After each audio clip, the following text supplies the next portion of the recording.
There is a button on a control panel in Ukraine. It is not hidden. It is not complicated. It has one job and only one job. Press it and the nuclear reactor stops. At 23 minutes and 40 seconds past 1 in the morning, a young engineer pressed that button. He was doing exactly what he had been trained to do.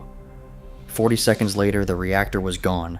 The roof was in the sky, and the worst nuclear disaster in history had begun. This is the story of how a safety button destroyed Chernobyl, and of the men who had already watched it happen 3 years earlier and said nothing. Start with what the button was supposed to do. It was labeled AZ-5, and it was the emergency stop. Inside the reactor, more than 200 long metal rods hung above the core, each one filled with a substance that swallows the particles driving the nuclear reaction. Think of them as brakes. Press the button, and every one of those rods drops down into the core at once. The reaction chokes. The reactor sleeps. It takes about 20 seconds for the rods to travel the full length of the core, and in 20 seconds it is over. That is the design, that is the promise. But the rods had a secret, and it was hiding at the very bottom of each one. The tips were not filled with the braking material. The tips were made of graphite. And graphite does the opposite. Graphite feeds the reaction. Now, why on earth would anyone build an accelerator into the end of a brake? The answer is not a mistake. It was a choice, and the reason was money. Those graphite sections were there to make the reactor cheaper and more efficient to run, squeezing more power out of the same fuel. On paper, in the drawings, it worked. Nobody in that design office was imagining the moment those tips would matter. Because here is what happens when the rods fall. A fully withdrawn rod sits high in the core, and beneath it, at the bottom of the channel, there is water. Water slows the reaction. When the button is pressed and the rod begins to drop, the first thing to reach the bottom of the core is not the brake. It is the graphite tip shoving that water out of the way.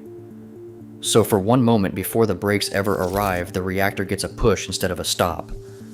Under normal conditions, that push is a blip, a twitch on a gauge, something no operator would ever notice.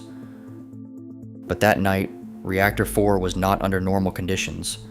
The power had crashed and been dragged back up. The core was poisoned with a gas that smothers the reaction. And to keep the thing running at all, the operators had pulled almost every one of those rods nearly all the way out, which meant that when the button was pressed, there was more water waiting at the bottom of that core than at almost any moment in the reactor's life.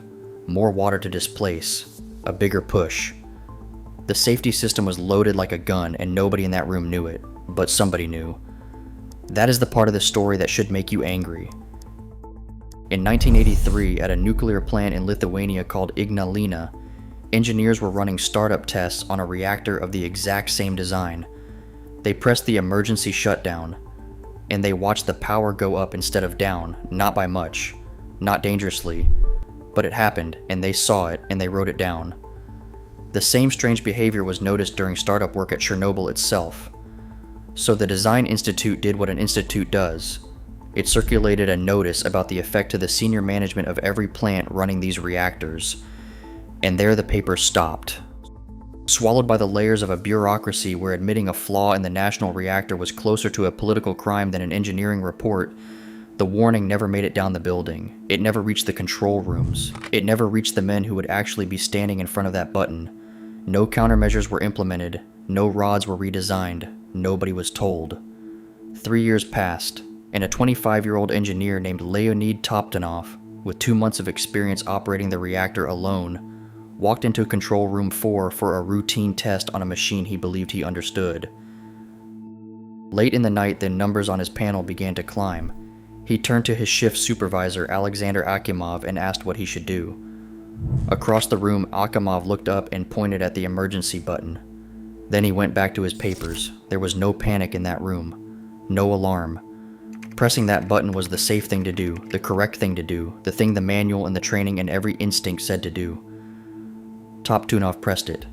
For a moment, the reading fell exactly as it should. The rods began to descend into the core, and then the graphite reached the water at the bottom, and the water was thrown out of the way, and the bottom of the reactor lit up. The power reading on the panel jumped, and then jumped again. Somewhere below the men in that room, fuel channels began to rupture, and in the middle of it, the rods stopped moving.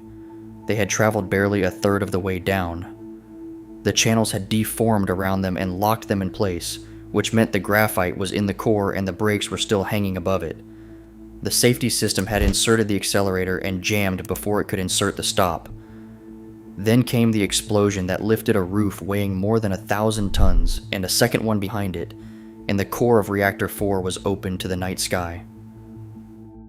Toptunov stood at his panel and pulled at controls that no longer connected to anything, still trying to force the rods down, not knowing they had already been blown apart above his head.